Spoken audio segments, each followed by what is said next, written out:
Hi, my name is Gurjab and today our topic is mathematical reasoning.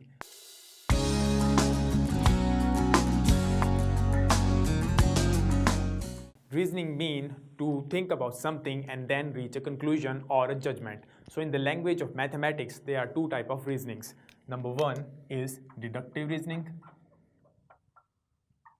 and other is inductive reasoning.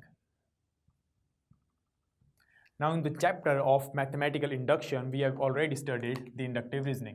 Okay, it is studied and done, all cool. Now for deductive reasoning, deductive means to reason a statement and then reaching a conclusion.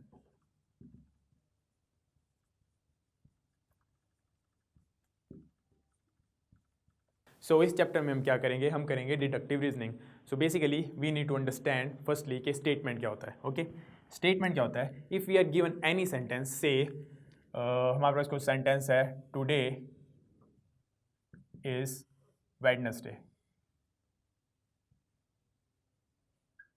Okay, अगर हमारे पास कोई भी sentence है और वो sentence या तो ट्रू होगा या फॉल्स होगा, उस सेंटेंस को बोलते हैं हम statement. Okay, let's look at some examples. So here we have a few sentences, okay, and we have to tell which of these sentences are statements and which are not.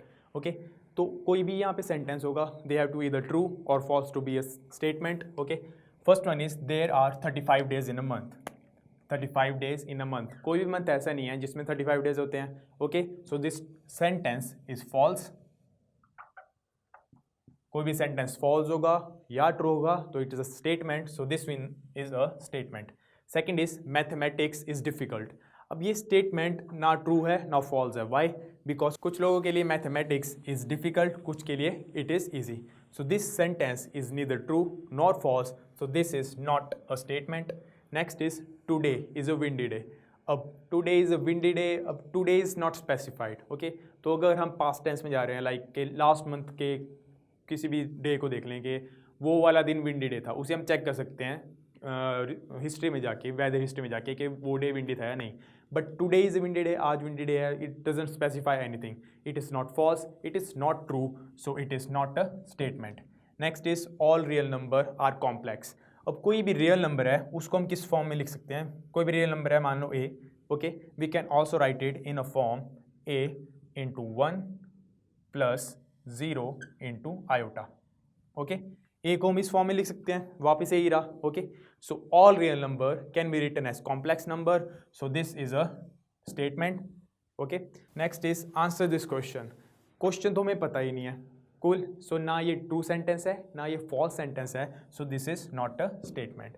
So we know how we tell which sentence is a statement. Let's move on to the next topic, which is compound statements. Next topic is negation of statement. Negation means to deny something. Okay, denial implies negation. To deny something means हम उसको बोल रहे हैं कि ये चीज़ सही नहीं है.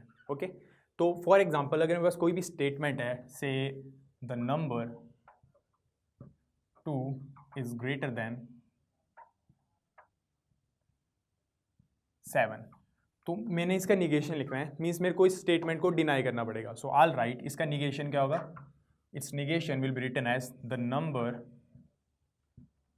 2 is not greater than 7. Okay, तो अगर मैं इस जो हमारे पास इनिशियल स्टेटमेंट थी उसको रिप्रेजेंट कर रहा हूँ पी से, तो इसकी जो निगेशन होती है उसको रिप्रेजेंट करते हैं हम कुछ इस तरह. This is how we represent a negation of any statement with this sign in front of the symbol that is specified to the statement. Okay, तो ये होगी negation of statement. Let's look at some other example. Say मेरे पास एक और example है, the city Chennai is capital of Tamil Nadu. तो इसका negation क्या होगा? इसका निगेशन विल बी, हमें लिखना है, यहाँ हो रहा है कि चेन्नई किसी स्टेट की कैपिटल है, तमिलनाडु कैपिटल है, तो उसका निगेशन क्या होगा कि चेन्नई तमिलनाडु की कैपिटल नहीं है. So what will write is negation of this statement will be the city Chennai is not the capital of Tamil Nadu.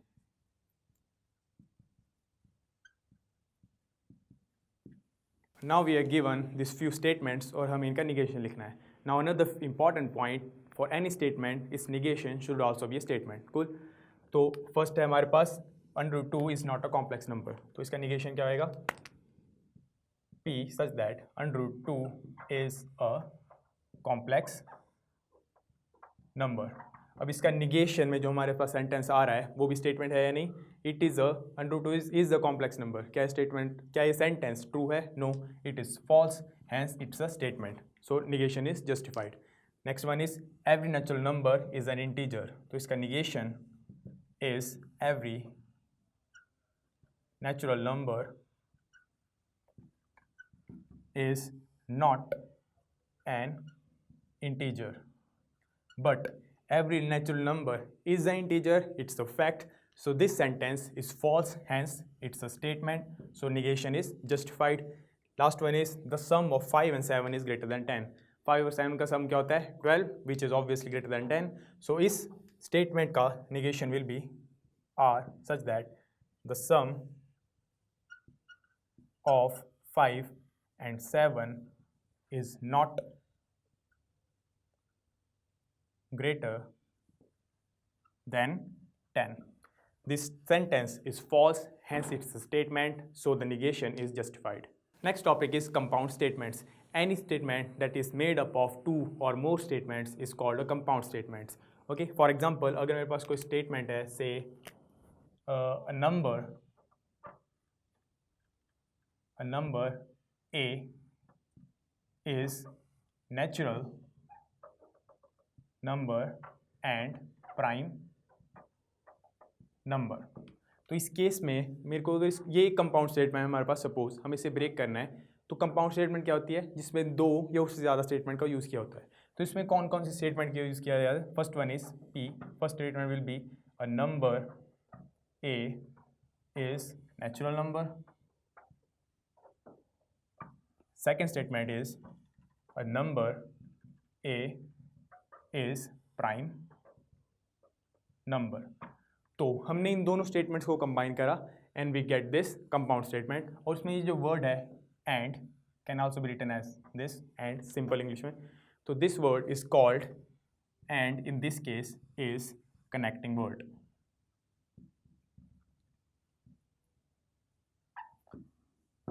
So mathematically any statement which is combination of two or more statements with the help of a connecting word is called a compound statement. Let's look at some examples. Now in this example we are given a few compound statements and we have to check whether the component of these compound statements are true or false, and we have also find the connecting word. Okay, तो first compound statement है हमारे पास number 3 is prime और it is odd. तो इसमें connecting word is और इसकी जो component statements हैं वो है first one is P, number 3 is prime, second component statement is number 3 is odd. This statement is true, this statement is also true, so both statements are true in this case. Second compound statement हमारे पास all integers are positive और negative. तो first component statement in this case is all integers are positive. Second is all integers are negative. अब integers positive भी होते हैं और negative भी होते हैं, so both statements are false. और इसमें हमारे पास कनेक्टिंग वर्ड इज और. Third compound statement is square of an integer is positive और नेगेटिव. कनेक्टिंग वर्ड इज और. First statement component statement is square of an integer is positive. Second is square of an integer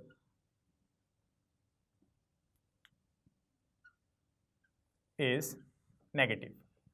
अब कोई भी आप number लेते हो उसका आप स्क्वायर करोगे हमेशा पॉजिटिव आता है. So first statement is true but second is false. Last compound statement हमारे पास 100 इज डिविजिबल बाय 11 एंड 5. इस केस में connecting word is and. First statement is 100 is divisible by 11, which is false. 100 is not divisible by 11, so this statement is false. Second is 100 is divisible by 5. 100 is divisible by 5. 5 into 20 is 100. So in this case, this statement is true. So these were all the examples or hence the result. Next topic is quantifiers. So any word that represent scope, this quantifier का मतलब क्या होता है? Something which represents scope. Okay. So the words like there exist or for all, such words are called quantifiers. अब हम कुछ statement लिखेंगे. We have to identify which words are quantifiers and then we have to write its negation. First one is there exists a number which is equal to its square. In this case quantifier is there exist और इसका negation होगा there does not exist a number which is equal to its square.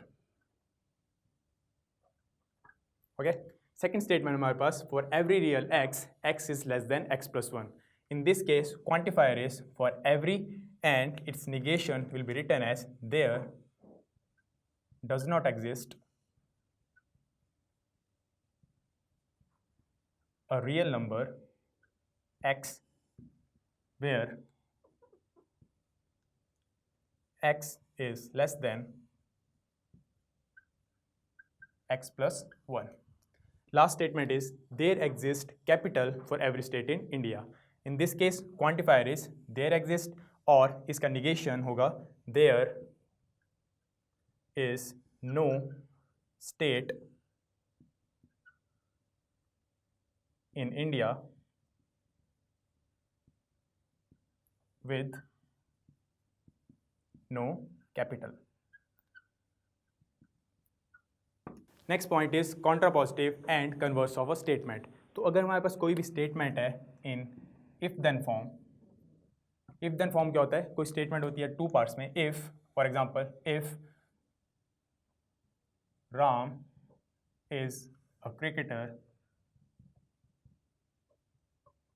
Then he is not a football player.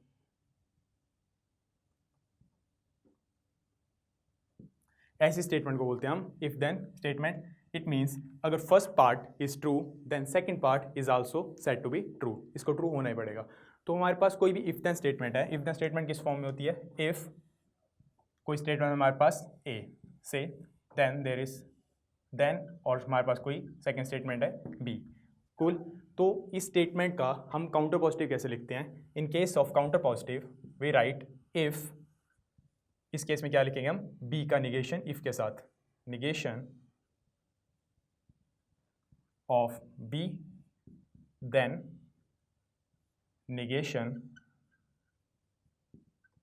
Of A and converse of any if then statement is written as if. अब यहाँ पे हमने क्या किया था? Then के साथ जो स्टेटमेंट थी उसको हमने इफ के साथ लगाया निगेशन करके और इफ के साथ जो स्टेटमेंट थी उसका निगेशन लगाया हमने देन के साथ. अब कन्वर्स ऑफ स्टेटमेंट होता है इफ बी स्टेटमेंट फुल की फुल वैसे देन ए.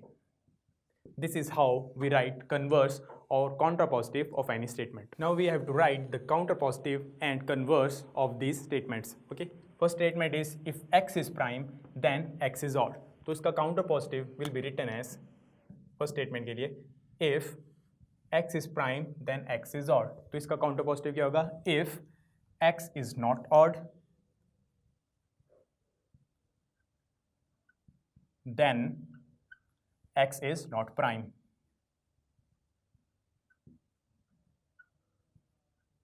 एंड इसका कन्वर्स होगा.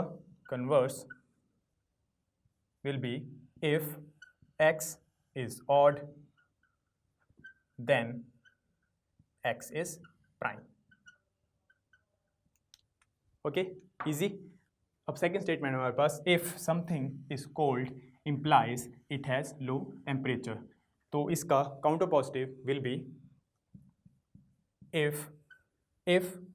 if something does not have low temperature, if something does not have low temperature, then it is not cold. ये आ गया इसका counter positive. Second is converse. तो converse for B statement will be if something has low temperature, then it is cold. अब similarly हमारे पास last statement है, if x is even number then x is divisible by 4. तो इसका counter positive will be if x is not divisible by 4 then x is not even number. और इसका converse will be written as if x is divisible by 4 then x is an even number. So again repeating myself, कोई भी हमारे पास statement दे रखी है उसमें उसका counter positive क्या होता है, जो हमारे पास सेकंड पार्ट ऑफ स्टेटमेंट है उसको लिखते हैं हम फर्स्ट में उसका निगेशन लेके, और सेकंड पार्ट में लिखते हैं हम फर्स्ट पार्ट का निगेशन, और उसका कन्वर्स होता है हम फर्स्ट पार्ट में लिखते हैं जो सेकंड पार्ट होता है ओरिजिनल स्टेटमेंट का, और सेकंड में लिखते हैं हम first part of original state. तो अब तक हमने जो भी सीखा है मैथमेटिकल रीजनिंग में कि कंपाउंड स्टेटमेंट्स क्या होते हैं, कॉम्प्लेक्स स्टेटमेंट्स क्या होते हैं एंड निगेशंस क्या होती है, हम उन सब का यूज़ करेंगे अब कुछ एक दो क्वेश्चन सॉल्व करने के लिए, एग्जाम्पल सॉल्व करने के लिए. तो first one is show that the statement if x is real number such that x³ + 4x is equal to 0 then x is 0. ये स्टेटमेंट हमें दे रखी है compound statement. We have to show that this statement is true by using direct method, contrapositive and contradiction. तो first one is, सबसे पहले हम इस कंपाउंड स्टेटमेंट को इसके कॉम्पोनेंट स्टेटमेंट्स में ब्रेक करते हैं. First statement will be p if x is real number such that x³ + 4x is equal to 0. Second क्या होगी हमारे पास, q x is equal to 0. ये हमारे पास दो कॉम्पोनेंट स्टेटमेंट्स हैं. फर्स्ट मेथड है हमारे पास डायरेक्ट मेथड. तो डायरेक्ट मेथड में हम क्या करेंगे, p को हम ट्रू अज्यूम करेंगे, हम शो करेंगे कि q भी ट्रू है. तो फर्स्ट हमारे पास x³ + 4x is equal to 0, it is suppose to be true. तो इसको हम दोबारा लिख सकते हैं x × x + 4 x² + 4 is equal to 0, और x इज इक्वल टू 0 या फिर x² इज इक्वल टू -4. अब इन दोनों केसेस में कौन सा रिजल्ट ट्रू होगा, x is equal to 0 true होगा, बिकॉज हमें बोल रखा है कि x इज रियल नंबर. सो हमने इस स्टेटमेंट को ट्रू माना और इससे हमने प्रूव कर दिया कि second statement is true. This was direct method. Second method is method of contradiction. पहले कॉन्ट्रडिक्शन करते हैं. अब कॉन्ट्रडिक्शन में हम क्या करेंगे, हम इस पूरी जो ओरिजिनल स्टेटमेंट है उसको फॉल्स मानते हैं. ठीक है, इसको फॉल्स मान के चलेंगे and will show that our assumption was not true, hence by method of contradiction हमारे पास रिजल्ट आ जाएगा. तो हमने अज्यूम करा कि original statement is not true. So in this case हमारे पास था x³ + 4x is equal to 0. If this original statement is not true, then x should not be equal to 0.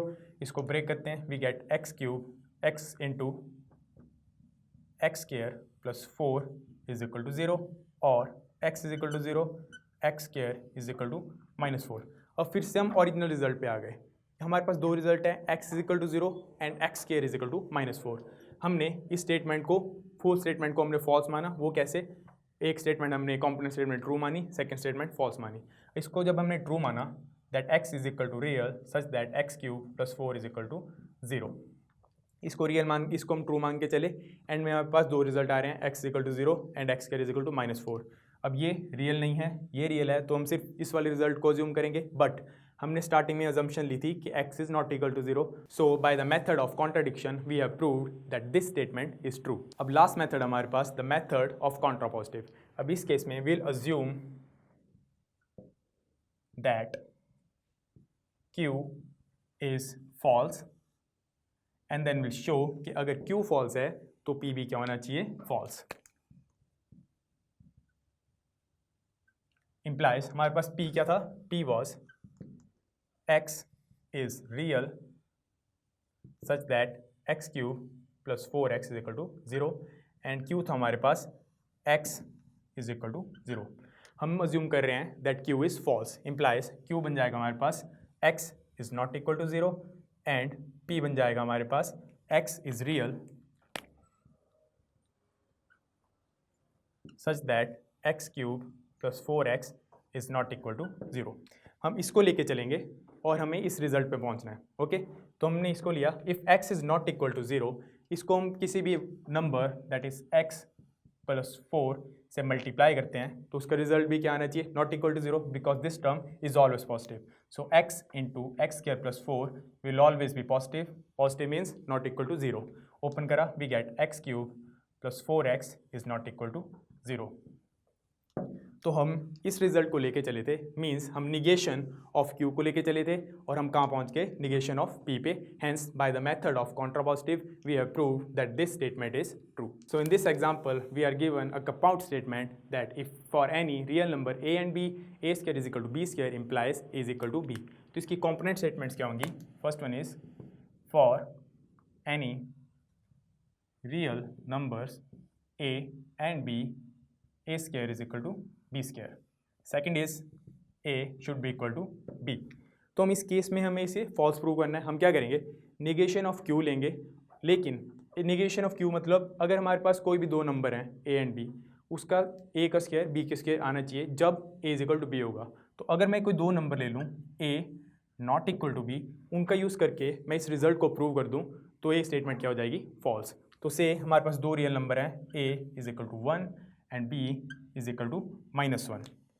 तो a square is equal to b square लिया, 1 square is equal to -1 square, 1 का square 1 -1 का square भी 1. तो हमने दो ऐसे real number लिए जो एक दूसरे के इक्वल नहीं है, उसका यूज़ करके हमने ये वाला रिजल्ट प्रूव कर दिया. This statement is false. Now in this problem we are given a few statements. We have to check either this statements are true और false and we have to give a valid reason. तो first हमारे पास each radius of a circle is called of a circle. Let's draw a circle. ये रहा circle, ये रहा इसका radius. हमें बोला है कि each radius of circle is chord of circle. But chord क्या होती है, जो सर्कमफ्रेंस के दो पॉइंट्स को टच करे, समथिंग लाइक दिस. लेकिन रेडियस सिर्फ एक पॉइंट को टच करता है, so this is false. Second is centre of circle bisect each chord of circle. No, this is false. Why? Because center of a circle only bisects its diameter, the rest of the chords are not bisected by the center of the circle. Cool. Next one is under root 11 is rational number. अब 11 is prime and we know square root of any prime number is rational number. So under root 11 is rational number. Hence this statement is true. Next one is circle is a particular case of ellipse. अब ellipse की equation होती है x square upon a square plus y square upon b square is equal to 1. Okay, अगर हम a is equal to 1 कर दें, b is equal to 1 कर दें, we get x square plus y square is equal to 1, which is an equation of circle. So circle is a particular case of ellipse. This statement is true and hence the result. So guys, this was it for today. Next time we'll begin with a new topic. Till then, keep practicing.